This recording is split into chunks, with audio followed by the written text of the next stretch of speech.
شروع کرتا ہوں اللہ کے نام سے جو بڑا مہربان نہایت رحم کرنے والا ہے۔ معزز سامعین، السلام علیکم ورحمۃ اللہ وبرکاتہ۔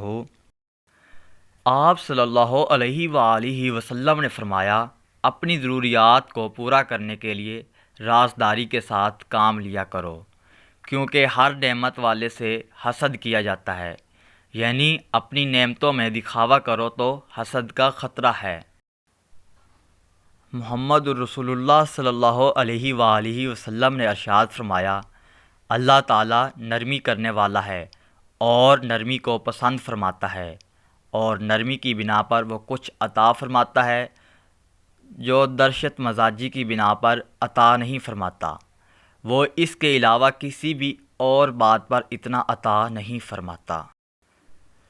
رسول اللہ صلی اللہ علیہ وآلہ وسلم نے فرمایا، جب کوئی شخص ناپسندیدہ خواب دیکھے تو اسے چاہیے کہ بائیں طرف 3 بار تھوک دے، اللہ تعالیٰ سے اس خواب کی بہتری کا سوال کرے، اس کے شر سے اللہ کی پناہ مانگے اور پہلو بدل کر سو جائے۔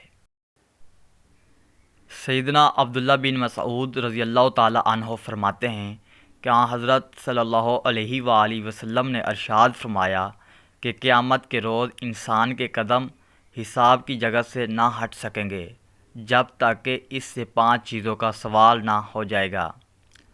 زندگی کہاں گزاری، جوانی کہاں ضائع کر دی، مال کا سوال ہوگا کہ کہاں سے کمایا اور کہاں خرچ کیا، علم کا سوال ہوگا کہ جو علم تھا اس پر کتنا عمل کیا۔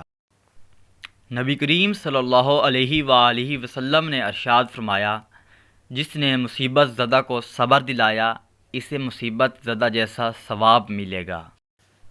رسول اللہ صلی اللہ علیہ وآلہ وسلم نے فرمایا، نرمی جس چیز میں بھی ہوگی اس کو بلند کر دے گی، اور جس چیز سے کھینچ لی جائے گی تو اسے پست کر دے گی۔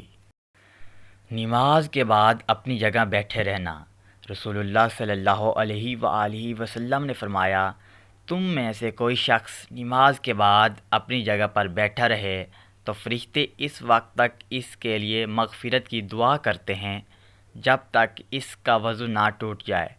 فرشتے یہ دعا دیتے ہیں، اے اللہ تو اس بندے کو معاف کر دے، اے اللہ تو اس بندے پر رحم فرما۔ رسول اللہ صلی اللہ علیہ وآلہ وسلم نے ارشاد فرمایا کہ ہر جھگڑے یا گالی کا کفارہ 2 رکعت نماز ہے۔ رسول اللہ صلی اللہ علیہ وآلہ وسلم نے فرمایا، جو شخص اللہ اور قیامت کے دن پر ایمان رکھتا ہو وہ اپنے پڑوسی کو تکلیف نہ پہنچائے۔